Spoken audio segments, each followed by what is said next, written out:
Welcome to the Future of Structures podcast, where we talk to the experts who are evolving our buildings for tomorrow. And here is your host, Adam Jones. Today we are speaking with Russell Acton, who is the founder of Acton Ostry Architects and is most well known for his work on the tallest timber building in the world, Brock Commons. So as the architect for the tallest timber building in the world, we go through why timber in the first place. Why did they design with timber? And you'd be surprised, they actually didn't do it for the big egoic reasons of having the tallest timber building in the world. It actually made the most sense for this development. So in the conversation we talk about why timber in the first place, so his design philosophy around that, and then in the project, some of the challenges they face. So listening to this, hopefully you don't run into the same issues that they found out. And some of them were most notably regulations. So when you're pushing the boundaries like they are, the regulations aren't ready for this kind of innovation. And also actual shortening, some of the moisture problems they had in the building, and the incredible program they had for the building. It went up that far, so it was absolutely unbelievable. So there's obviously some big cost savings in there as well. So wow, I hope you guys enjoy this conversation as much as I did. Without any further ado, here is Russell Acton. Wanted to be an architect since I was a youngster, 13, and just decided to take a bit of a different route to get there by going to a technical institute first for a couple of years, learn about building technology, then followed up with a 5-year, this was a Bachelor of Architecture back in the day at Carleton University in Eastern Canada. Yeah. And then after graduation, I just interned for about 4.5 years, and then started a practice. And so maybe that isn't so standard, I guess. Yeah. And I, always had that goal and was looking to get there kind of quickly. So when did the practice start? And because I guess you're taking on some of the most innovative projects in the world. So right now, I personally don't see that as a standard route, because you're working on some amazing things. Okay. We've done some interesting projects, but yeah, started the practice in 1992, so we're celebrating our 25th year, and we had kind of modest beginnings. There's just 3 of us, and we really started with stick frame, wood frame construction, very common here in British Columbia. Working on school projects, school buildings. So that was actually a nice kind of a start to the firm, and then some housing and community centers at relatively small scale. Yeah. Till about 10 years into our practice, my partner and I, we just sort of decided it was time to go up from being more of a, I'm going to say, architect as artist, a little bit of esoteric interest, to we turned it into a bit more of a business, with the idea of getting larger scale projects of different construction typologies, because we'd only done stick frame. And then we were very successful at that, started doing some larger academic buildings, in particular, my memory serves me right, and also multifamily, getting into high-rise concrete buildings. Yeah. And all of this kind of combined together, as well as having had previous work out at the University of British Columbia, really positioned us well for that project. We're really at heart problem solvers. I think architecture is all about solving problems, a whole host, and depending on your approach and your attitude, we kind of look at all aspects of architecture, solving the technical, the functional, programmatic, and architectural expression kind of challenges equally, giving them equal balance. We don't want to they have an architectural vision cause compromise for functionality or technical performance. Nice. So was Brock Commons the first go at a mid-rise timber building for you guys, or using CLT, or had you had previous experience in other projects as well?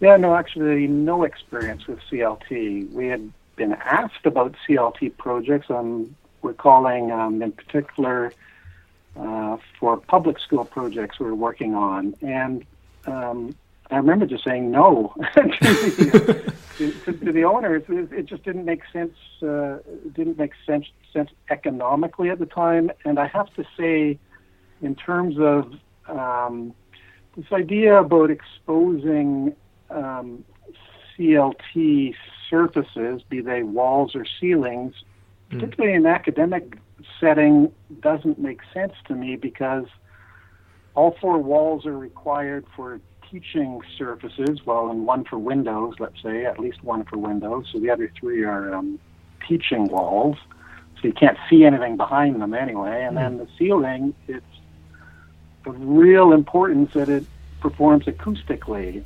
And I had seen some academic buildings being built, and when I would kind of dial in and ask questions about the performance, they were suffering acoustically. And so, I don't know, I'm a pretty practical guy, so it just didn't make sense, and the budget wouldn't allow it at the time, so we would just stick with standard, which over here winds up being concrete for schools, and we've been doing 3-story schools, and the code here requires non-combustible construction for a 3-story school building.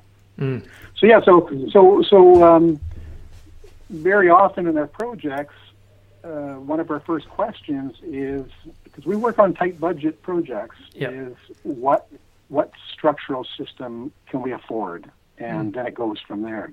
Brock Commons was different because that was kind of preordained. It was decided that was going to be the system. Yeah. It's a phenomenal story for I guess never working in CLT and then going from that, and then it seems like a big leap to being part of the design of the biggest one in the world. So, and it's looks like it's been a phenomenal success. So what was the driver at the start of the project to go with timber for the client? Was it the sustainability aspect, or was there cost savings from going timber as well?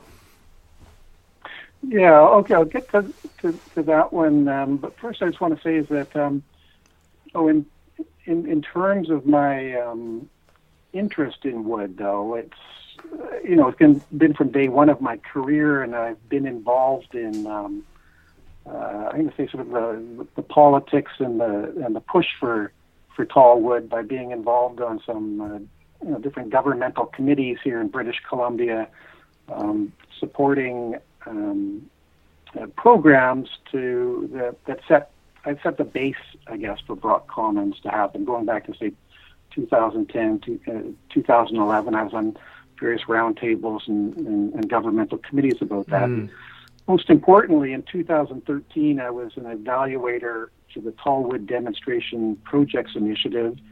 That was a program that was developed by National Resources Canada, and what they were doing was doing a call out to institutions and developers where they would provide kind of like the funding gap for the construction of a tallwood building. Tallwood buildings would be over 12 stories in height.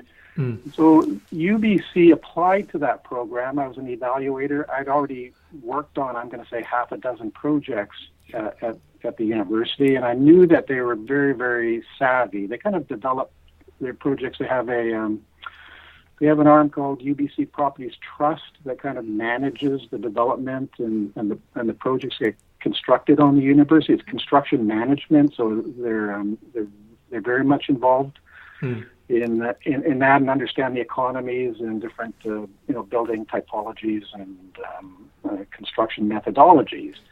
Anyways, through this program where Brock Commons, this committee I was on, advocated financial support for Brock Commons as well as 2 other projects in Canada. And it was really because I knew that the university, UBC, would be a place that would know how to get themselves organized to have success with this kind of initiative. And then so in 2014, sure enough, UBC came out with a request for proposals for the project.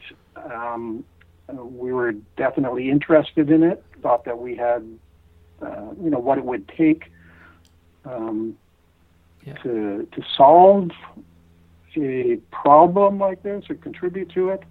And, by keeping our focus on what the objective was, which was a low-cost mass wood structure for a student residence building at a university. The focus wasn't, to do a building that was going to, capture the interest in the world because it was audacious and tall. It would be that it was just going to be that here's a mass wood project where people will actually tell you what it costs. Because I'm going to tell you, I had a very challenging time finding out what mass wood projects cost around the world for this. And frankly, I still don't know what they are because no one will ever tell me. And so I suspect that they're not that cost effective in some locations. Yeah. So for the university in particular, they had a particular set of requirements for this project, and really there's a huge demand for on-campus housing at the university, and they have an ongoing program of building student residences. So this project was sort of foisted upon them because it had this extra funding. It's like, hey, guess what, guys, your next student residence is going to be mass wood. And the program just asked for 400 beds. And for me, a really interesting aspect was that, front and center, they said that it would be an advanced wood-based building system, with the idea being to demonstrate the applicability of wood for the development and construction industries for BC. I mean, that's pretty big for a university that they have that. Now, of course, UBC has quite an interest in forestry and research related to engineered products and wood products and things like that. So it kind of goes hand in hand with their vision. And then in terms of budget, they just set the same budget relatively for this project as they would for one of their concrete ones. They also said, because no one knew if it could be done, they just said, if it turned out that, our explorations would determine that the project wasn't viable to be built with mass wood, well, that would be okay because it would just be, a logical conclusion from a due process, and then they would just go on and keep on building with concrete. So, that kind of sets the project in context, I think. Yeah, nice. So I guess it's leading by example for the university, which is pretty impressive. So can you just tell us a little bit about the details of the structure, I guess the framing of it, for some of the people who aren't familiar with how it's framed? Yeah, it's I guess I'll start by actually talking about the concrete, because there is an aspect of the wood that has to do with the decisions about the concrete, which was that there is no basement in this project, but so there's the first floor is a concrete structure, and then we have a transfer slab above which there are 17 levels of wood construction that's comprised of glulam columns and CLT slabs. The CLT slabs, they're about 3 meters wide. That's as big as the CLT press is at for the supplier from British Columbia, Structural M. And then they come in various lengths of 6, 8, 10, and 12 meters long. And that's a 5-ply CLT system, 169 millimeters thick. And its most interesting, and I'm going to say innovative characteristic is that it has a 2-way spanning capability, so that we didn't need any beams in the structure. And that's very, very key, is because there's a height limit at the university of 53 meters, and that's why this building is 53 meters. And in early iterations of structural systems, they started off with beams, and we couldn't fit 18 floors within the maximum height as they are able to, they have been able to with their concrete student residences. And as soon as you can't achieve the same, that means your building's got to be longer, which means you need more land. And, so our challenge for our team was really, well, how do we do this without beams? And also we needed to do without beams because any time that you have to take, building systems, mechanical, electrical, under or through a beam, it just increases cost, it increases complexity, it's slow, and so we needed to come up with an idea that I think it's actually more analogous to a concrete system, which commonly uses in high-rise construction a two-way spanning concrete slab and concrete columns. So what were some of the technical problems or issues that you ran into toward the start of the project, and then we'll get into through the project as well, and how you, as a team, you guys overcame them? Well, first and foremost was that without an approval from the authority to construct the project, it doesn't matter how many solutions you come up with. It's just no good. So that was actually really the number one challenge. I can say actually there's two parallel challenges. One is that we have to keep the costs low and meet the budget, because unless we feel that we're within the range, there's no point in getting an approval for a building that you can't afford to build, right? So with the authority, the university actually has their own authority. It's actually quite unique and interesting. But for a project such as this, the university decided that was a bit too complex for them, and then so they brought in the provincial authority. And the provincial authority has the authority to issue a site-specific regulation that allows they can identify building code requirements that are not going to apply on the specific site, and then they replace them with substitute requirements. In this case, there was really just a couple of items that we're really looking to get approval for, and the first was this idea of using a mass wood structure in a high-rise application, so a combustible structure in a high-rise application, which the code doesn't generally permit, except with mass wood having characteristics of the non-combustible. But we couldn't even count on that because the authority is so conservative that we decided to take the approach to instead approach it as an idea of what you would do for a steel building. And steel structures are all protected by either fire retardant coatings or encapsulation with gypsum board or other products. And then so this was the second ask or proposal that we had authority, was going to say, we're not even going to think about the char capability of the wood and the mass wood characteristics and how it'll respond in a fire. We're going to make it easy for you to give us this approval. But we're just going to use encapsulation of gypsum board. And what we felt was that this was something they could get their head around. It was a decision that they could make very, very quickly. It was very, very easy through basic engineering principles. It's accepted about how many layers of gypsum board equals how many minutes of fire protection.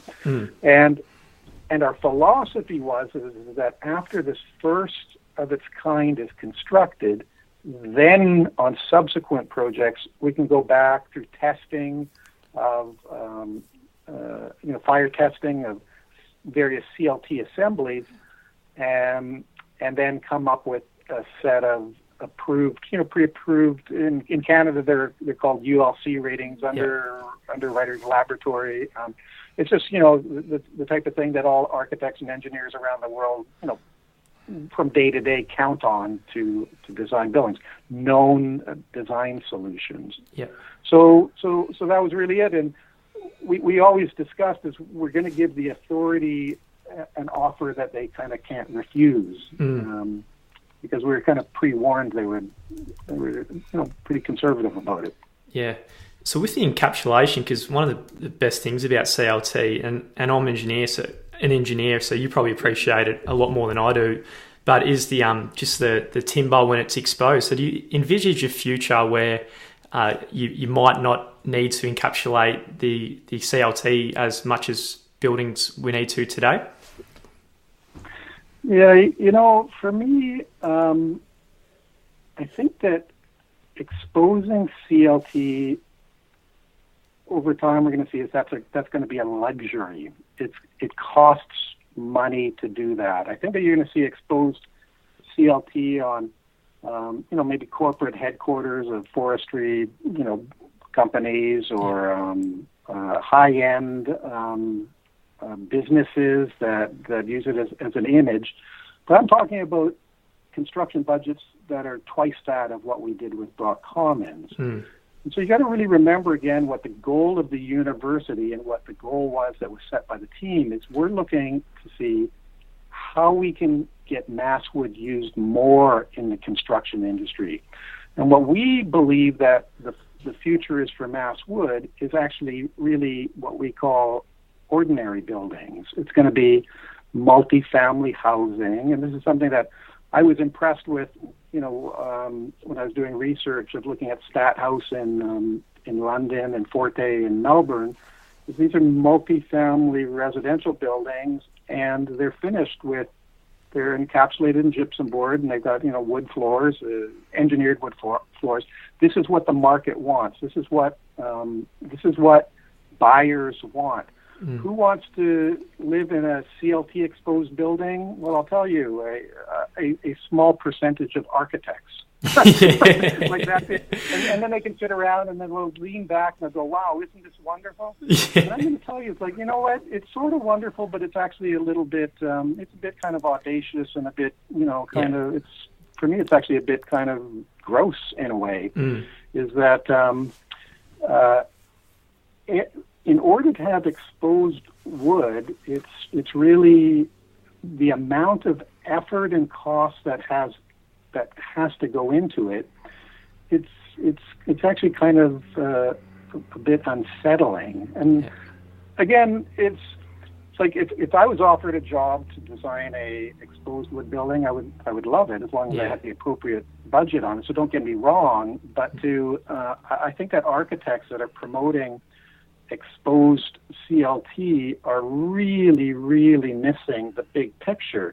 We don't, if you want to build a concrete building and expose the concrete structure, well, I can tell you, it just costs more than covering it up. Because it doesn't have to be handled with kid gloves. It's not special mixes. It's like, you don't have to jackhammer it out and redo it when it doesn't work. You don't have to repair it when it inevitably gets damaged during construction. Same thing with steel. So in order, for me, the great thing about mass wood from an environmental and a sustainability perspective is that it's a renewable resource and carbon sequestering. But you know what? No developer or builder is motivated to build to save the earth for sustainability and environmental reasons. And so what I love about the idea of average, ordinary, and I call them extraordinarily ordinary buildings, that if we can get, like, say, 30% of housing of 12 stories and less being built with mass wood, we're going to have all of this renewable resources being used and sequestered carbon. What are we going to get with exposed mass wood? We're going to get, like 95% less use of the product. So for me, exposed isn't a win. It has its place. I would love it, but it's in my mind, it's definitely a minority vision, or it's a luxury. It's a luxury vision. Yeah. You said how developers probably won't be motivated to design because of sustainability. So what would push a developer to design with mid-rise buildings and what motivates the developer to go with timber? Yeah, exactly. Great question. And that's building with mass wood has some amazing characteristics, and one of them is that because the construction tolerance is so tight, you can get it plus or minus 2 millimeter. You need it to be snug. It kind of forces more of the design and constructability considerations to be understood through the design process, which leads to reduction in change orders during construction and confusion, which contractors like, and that means that's saving them money. Because the system goes up fast, fast time equals money. Just even in terms of for developers, the politics of going in and building in neighborhoods. Imagine if you're doing, like, say, a 10 or 12-story building, and you can get in there, and in 1 month, 4 to 6 weeks, you could have a structure that is up and enclosed and roofed, and then for the remainder of the construction period, all of the activity is taking place inside. The neighbors are happy. This is actually what happened at Brock Commons. There's lots of housing around that. And people just love the fact that it's quiet and clean. There was like 8 times less trucking activity to the site on a weekly basis of wood versus concrete. There was, innovation through the design in terms of this virtual construction that we did through a lot of modeling to find out how to optimize the speed and everything. Well, I'll tell you, the construction manager on this project and the erector of the mass wood, and including the concrete trade who did a fantastic job on these freestanding cores, that they were prepared to innovate and do this through this integrated design process. Well, I can't help thinking, man, what about when the sub-trades then start to innovate? We would have sub-trades show up at the site. We would show them the model, and we'd tell them it'll be plus or minus 2 millimeters. And it's kind of like, oh, yeah, right, tell me something again. I mean, you can imagine, like, sub-trades that they're promised the world all the time on conditions of their sites, and then, it never comes to pass. Yeah. Well, these guys, the plumbers and the mechanical guys and the steel stud guys and the drywall guys, everyone who came to the site, they would start the project in the same old way, even though they had been told that it would be remarkably different. Every corner would be square, every wall would be plumb, every unit would be exactly the same size, exactly the same layout. But they don't believe it till they see it, and then so they would start working in these units the same old way, and then after they've done 2 or 3 of them, they go, "Oh, okay, hell with this. I'm going back to the shop and I'm doing some prefab and pre-cut and coming back." And then so this is really, really exciting for me is that as it permeates through the construction industry, construction is going to change. And as the wood was going up, and then as the building was going together, the construction management team, the builders, the erectors, everyone who worked on the project just said, "Wow, I do not want to go back to concrete." I'm just not making this up and saying this, and they weren't just saying it in some feel-good type of thing. The way that we were saying it is like we've all seen the future, and and the future is mass wood, and it's got to be a transformation of the construction industry. And mass wood, because it's in its infancy of use, there's still a lot of opportunities for innovation, and we're just we're just at the toe of that slope of that hill. Whereas concrete and steel, they're cresting that hill. They've been it's been decades and decades. It's not a century of contemporary use of concrete and steel. They've got it all figured out. They've got sizes of beams and connections and concrete cover and concrete spans for beams. That's like everything is known. What's the most efficient way to manufacture products, to pour products, whatever, to transfer them to the site. Like, they've just figured it all out. They've done all of their cost savings, everything.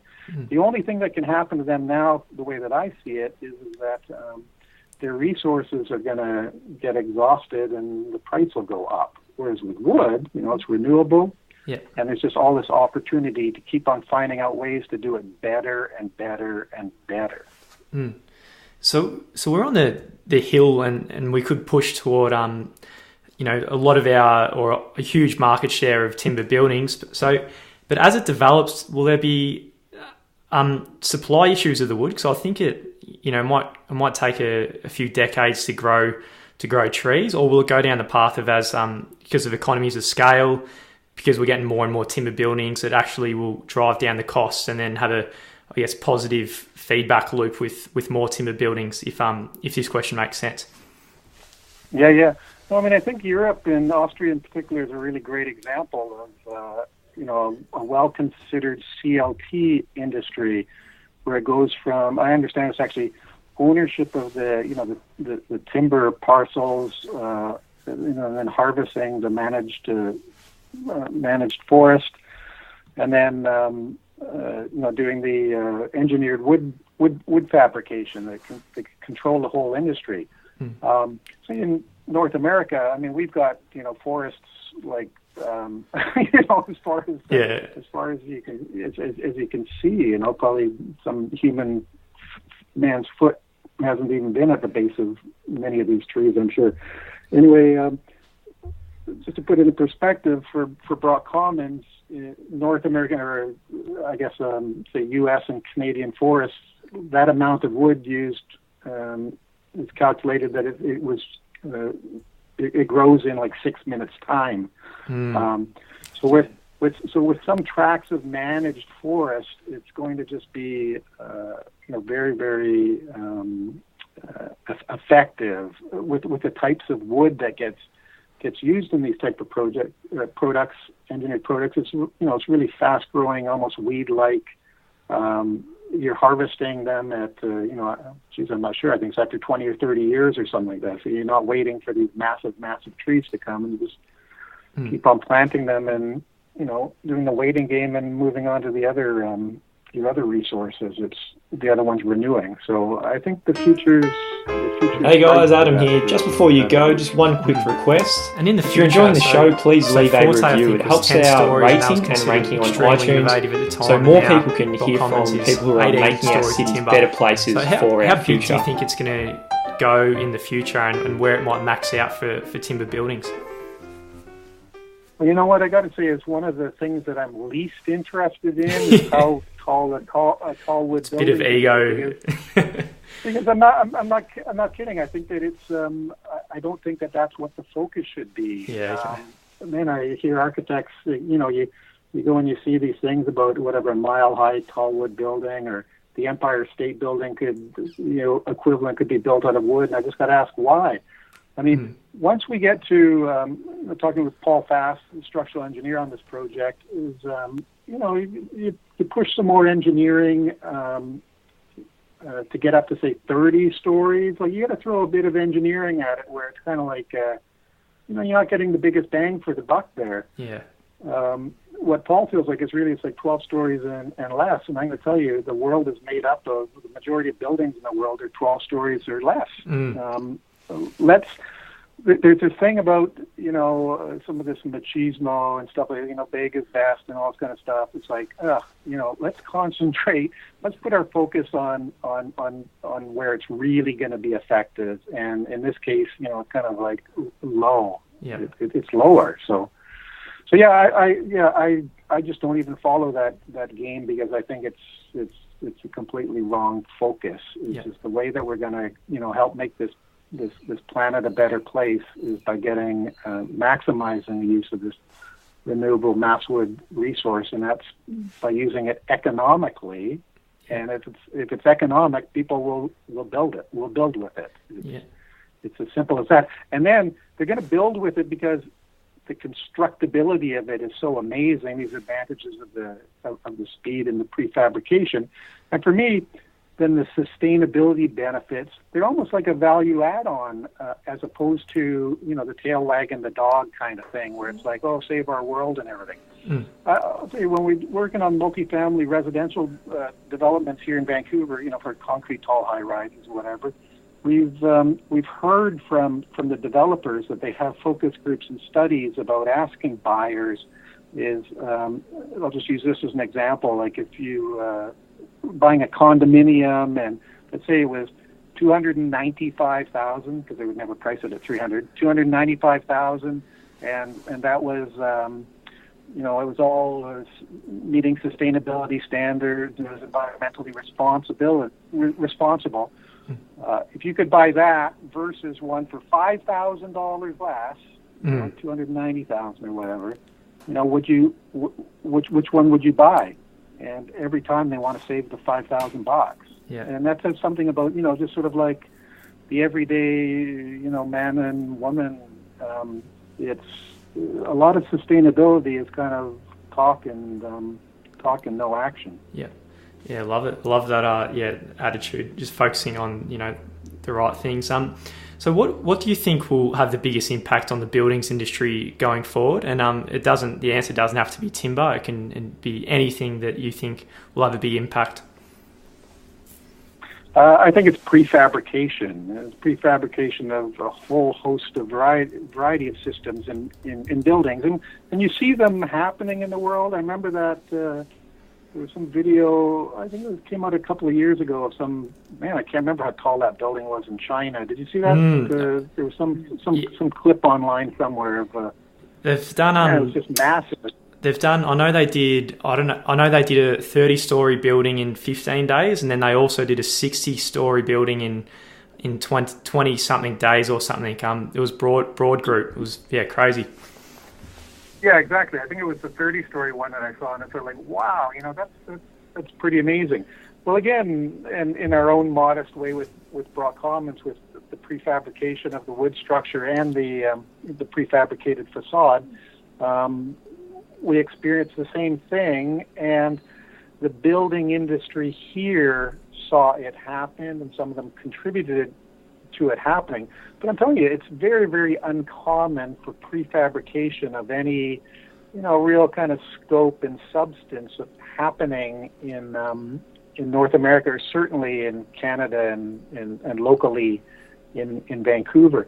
On this project, we were really fortunate. It was just great. We had Herman Kaufman, from Austria. He did LCT1, 8-story mass wood concrete hybrid building, the Cree system. He was our tall wood advisor. He early on in the project, he flew out to Vancouver, participated in 2 3-day workshops.